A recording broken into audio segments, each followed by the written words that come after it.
Hello and welcome to a whole new series of JAIIB preparation for May 2024।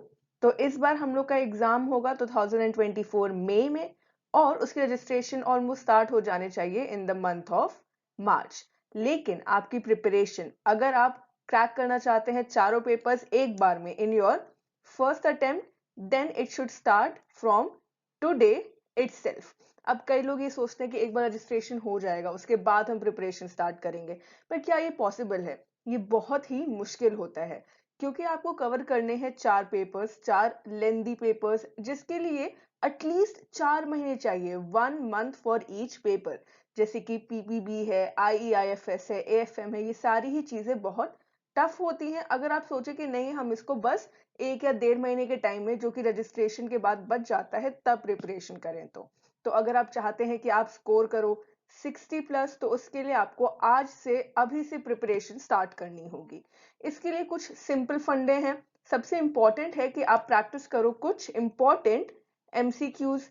इसीलिए हम लेकर आए हैं आपके लिए मोस्ट इंपॉर्टेंट क्वेश्चंस। अब इस सीरीज में मैं आपके साथ डिस्कस करूंगी आईई एंड आईएफएस पेपर के सबसे इंपॉर्टेंट क्वेश्चंस हर एक मॉड्यूल से। उसी का आज है क्लास 1। तो ये क्वेश्चंस काफी इंपॉर्टेंट है। आप एग्जाम की प्रिपरेशन स्टार्ट कर रहे हो या आपने पहले भी अटेम्प्ट किया होगा, तो आप देखोगे कि यहाँ पे जो क्वेश्चंस हम डिस्कस करने वाले हैं ये सारे लेटेस्ट पैटर्न से रिलेटेड है। उसके अलावा प्रीवियस ईयर क्वेश्चंस के ऊपर बेस्ड है। तो आपकी प्रिपरेशन को एक किक स्टार्ट मिलेगा अगर आप अभी से स्टार्ट करेंगे।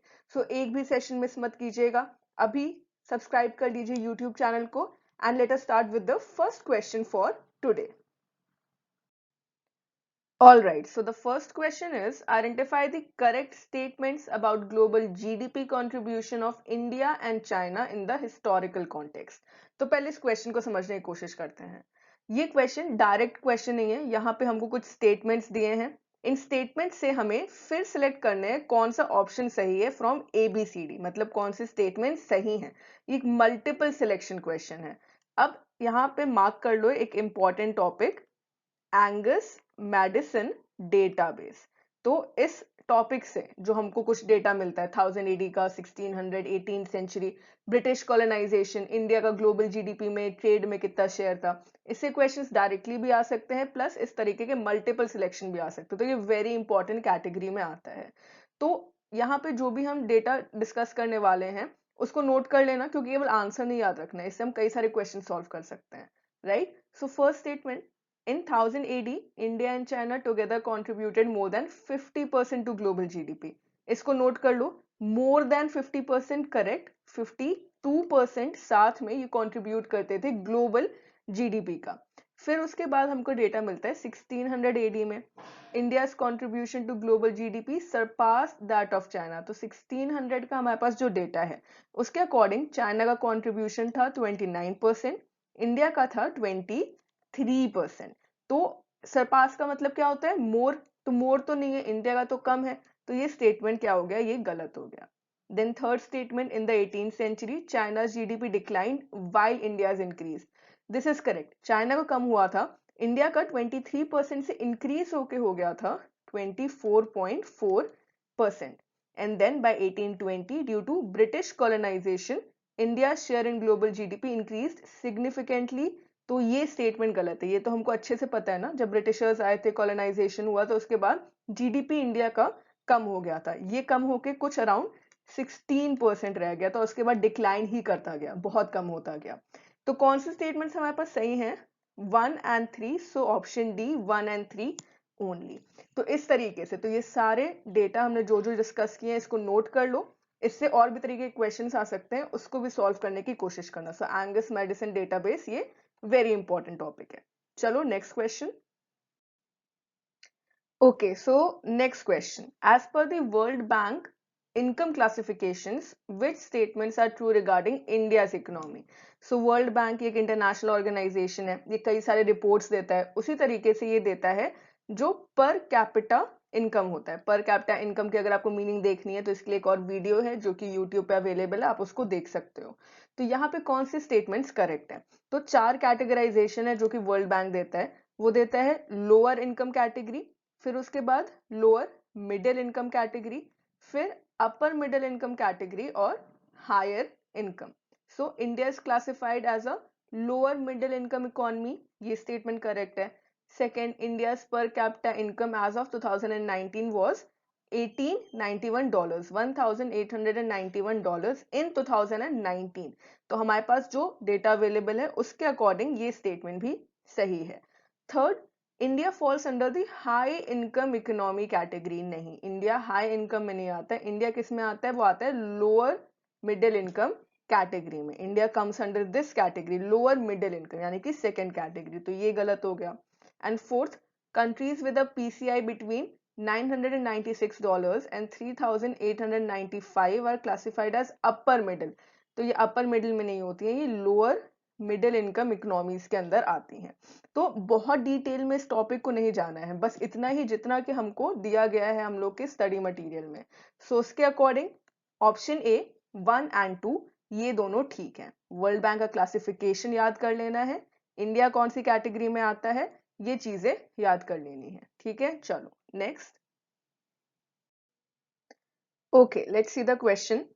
Select the correct statements based on Dadabhai Naoroji's and other economists' estimates of India's national income during the British rule. तो पहले जो इंडिया के नेशनल इनकम एस्टिमेट्स थे वो दिए थे दादा भाई नारोजी ने. एक और चीज इसमें नोट कर लो, उनकी बुक का नाम था poverty and un British rule in India. Poverty and un British rule in India.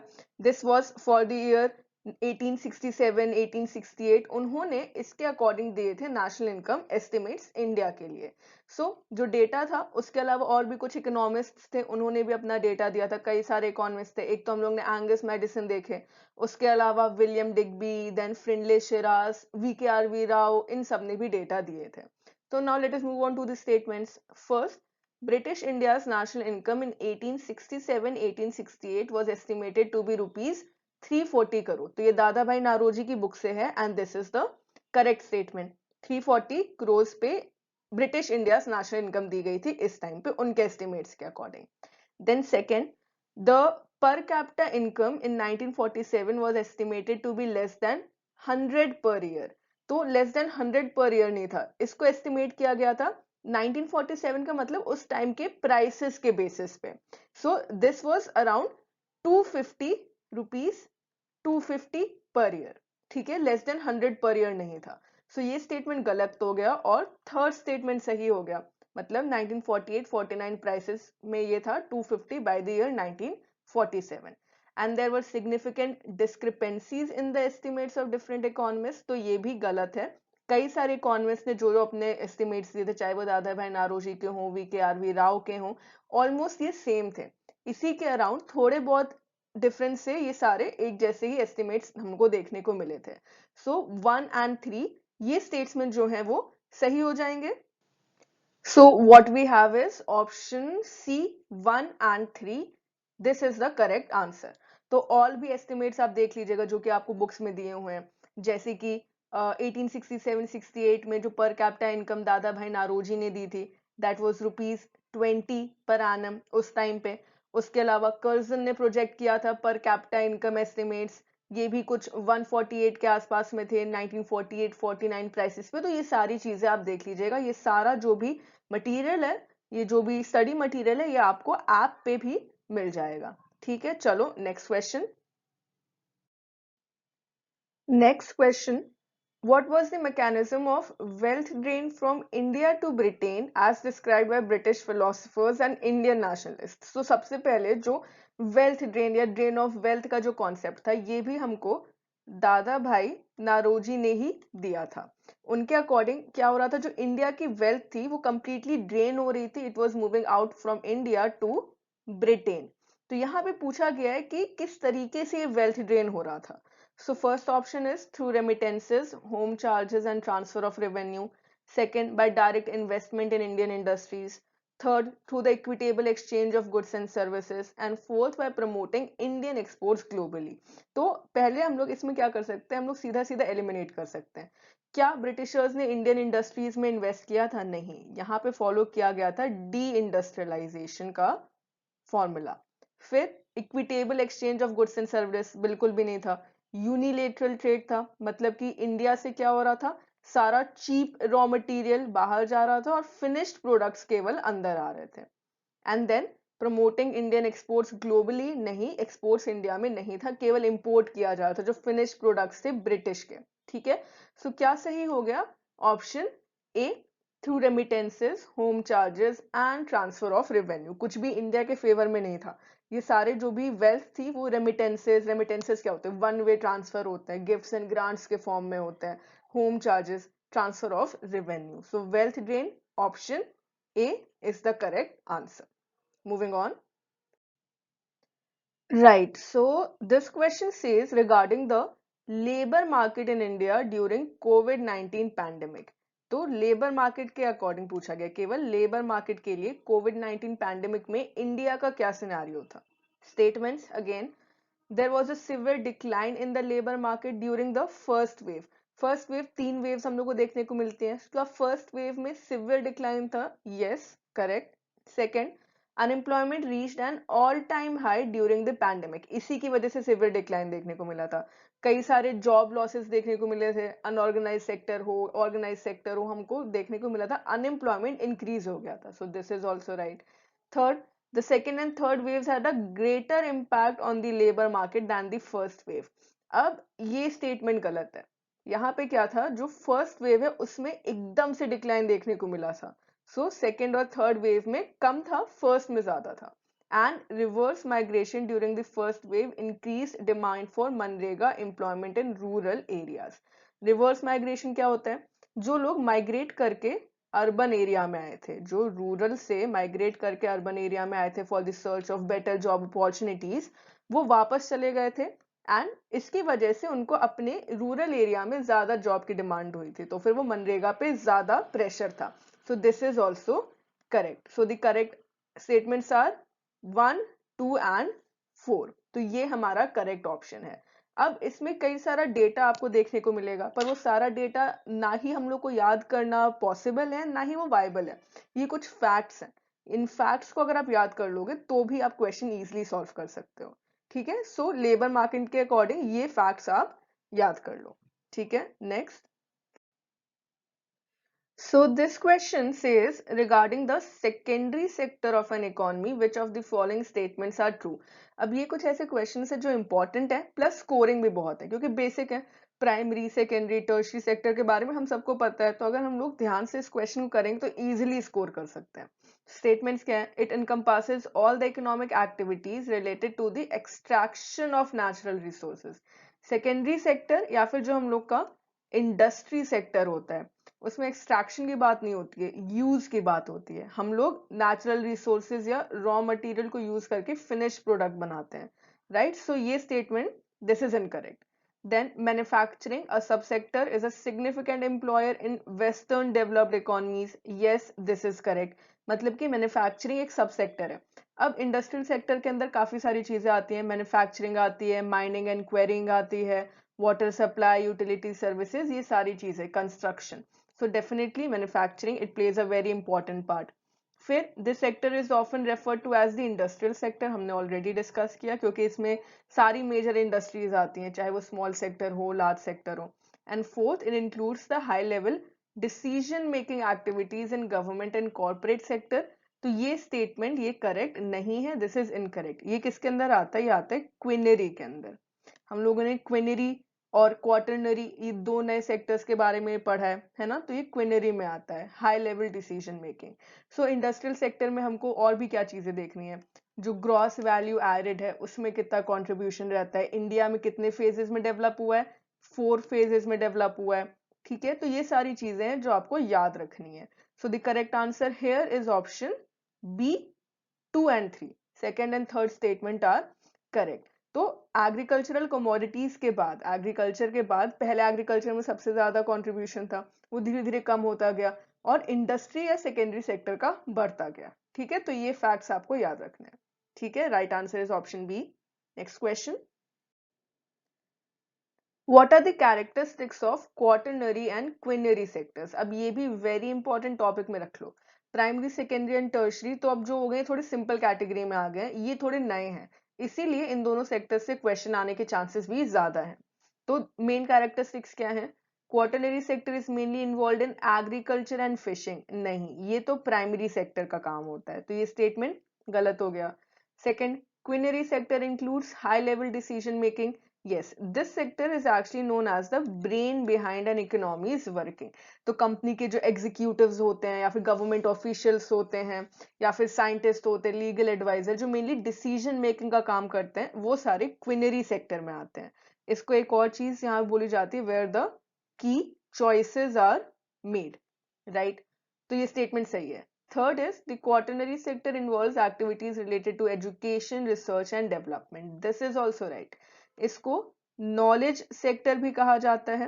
इसके अंदर सारी जो ह्यूमन रिसोर्सेज हैं या फिर हम लोग ह्यूमन वेल्थ बोल सकते हैं, उसको जज किया जा सकता है। तो रिसर्च डेवलपमेंट जैसे कि यूनिवर्सिटी क्लासरूम्स हो गए, हॉस्पिटल्स हो गए, अकाउंटेंसी हो गए, ये सारी चीजें, इसको और क्या बोल सकते हैं, नॉलेज या intellectual aspect of the nation भी बोला जा सकता है। Then manufacturing and industrial production are the key components of quinary sector, नहीं, ये तो secondary sector में आते हैं।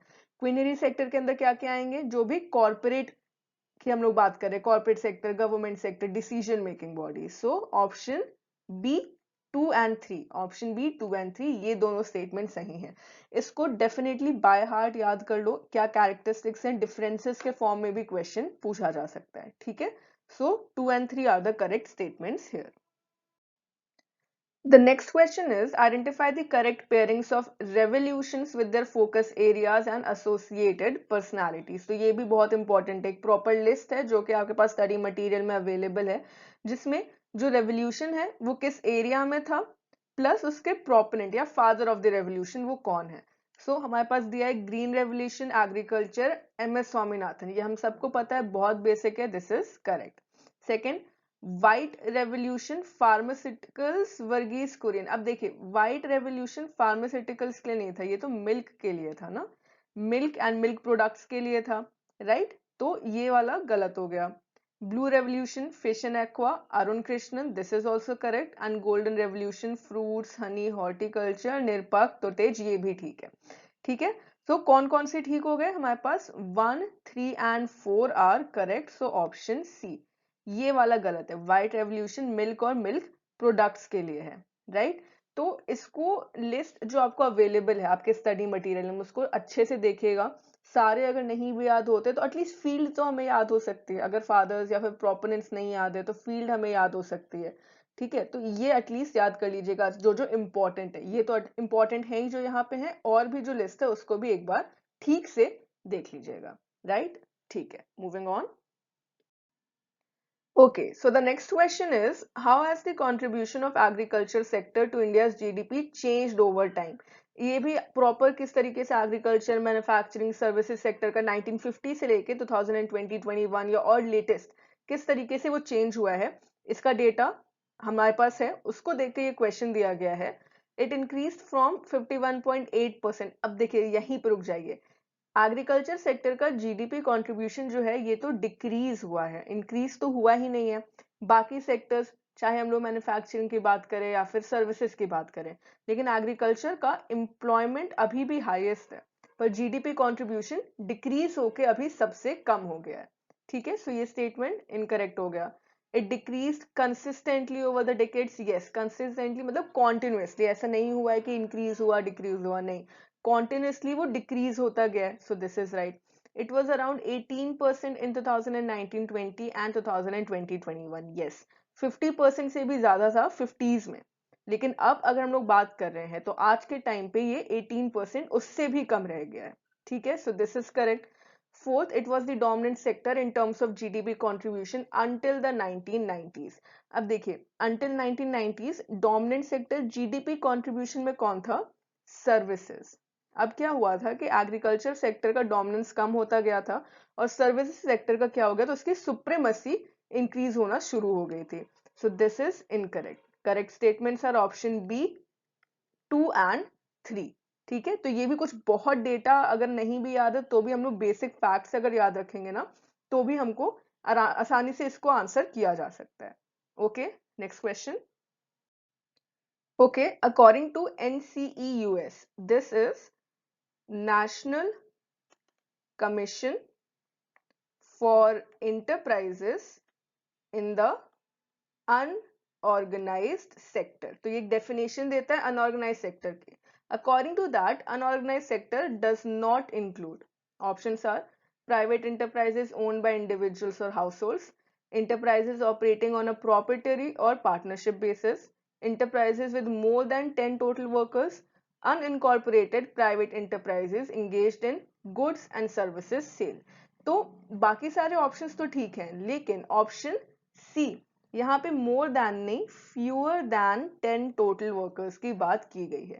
इसके अलावा ये इनफॉर्मल वर्कर्स को भी डिफाइन करता है, जो कि अनऑर्गेनाइज सेक्टर में या फिर उनको सोशल सिक्योरिटी स्कीम्स के बेनिफिट नहीं मिलते, कोई एम्प्लॉयमेंट गारंटी नहीं मिलती है उनको. वर्कर्स क्या होते हैं यहाँ पे, सोशल सिक्योरिटी बेनिफिट्स, ये रेगुलर वर्क उनको नहीं मिलता है, राइट. तो ये सारी चीजें NCEUS ने दी हैं. इसके अलावा ऑर्गेनाइज अनऑर्गेनाइज सेक्टर के बीच में जो डिफरेंस है, अगर वो आपको देखना है, डिटेल में पढ़ना है, तो उसका वीडियो यूट्यूब पे ऑलरेडी अवेलेबल है, उसका लिंक भी हम लोग दे देंगे. So that's all for today. हमने यहाँ पे जितने भी टॉपिक्स या जितने भी MCQs डिस्कस किए हैं, ये बहुत ही इंपॉर्टेंट है आपके एग्जाम पॉइंट ऑफ व्यू से. कई बार ऐसा होता है कि एक ही टॉपिक से बहुत सारे क्वेश्चंस हो जाते हैं और बाकी पूरा चैप्टर कवर ही नहीं किया जाता. तो इसमें कमांड पाने के लिए या फिर इस इशू को सॉल्व करने के लिए आप क्या करोगे, माय ऑनलाइन प्रेप पे हमने मॉक टेस्ट जो प्रिपेयर किए हैं, ये केवल चैप्टर वाइज ही नहीं बल्कि टॉपिक वाइज भी आपको मिल जाएंगे. तो आपका हर एक टॉपिक, अगर आप वो क्वेश्चन सॉल्व कर लेंगे सारे, तो जितने भी टॉपिक्स है, जो भी चैप्टर्स है, वो उन्हीं क्वेश्चन से क्या हो जाएंगे, आपके प्रिपेयर हो जाएंगे. फिर आपको अलग से आप चाहो तो जरूरी नहीं है कि आपको चैप्टर्स को रीड करना पड़े, वहीं के वहीं आपके सारे चैप्टर्स जो होंगे वो प्रिपेयर हो जाएंगे. तो टॉपिक वाइज MCQ सॉल्व करना बहुत इंपॉर्टेंट है. इसको आप अवेल कर सकते हो. माय ऑनलाइन प्रेप ऐप पे मॉक टेस्ट अवेलेबल हैं, और भी कोर्सेज हैं वो भी अवेलेबल हैं. हम डिस्क्रिप्शन बॉक्स में उसका लिंक दे देंगे. आप ऐप डाउनलोड कर सकते हो और अपने हिसाब से जो भी कोर्स आपको ठीक लगता है, बिकॉज अभी ऐसा नहीं है कि टाइम बहुत है तो आप नेग्लेक्ट कर सकते हो. आपको अभी से प्रिपरेशन स्टार्ट करनी है, तभी आप एग्जाम को श्योर शॉर्ट क्वालिफाई कर पाओगे. सो अगर आपको ये वीडियो अच्छा लगता है, do let me know in the comment section, and don't forget to like, share and subscribe to my online prep. We will meet again in the next session. Thank you.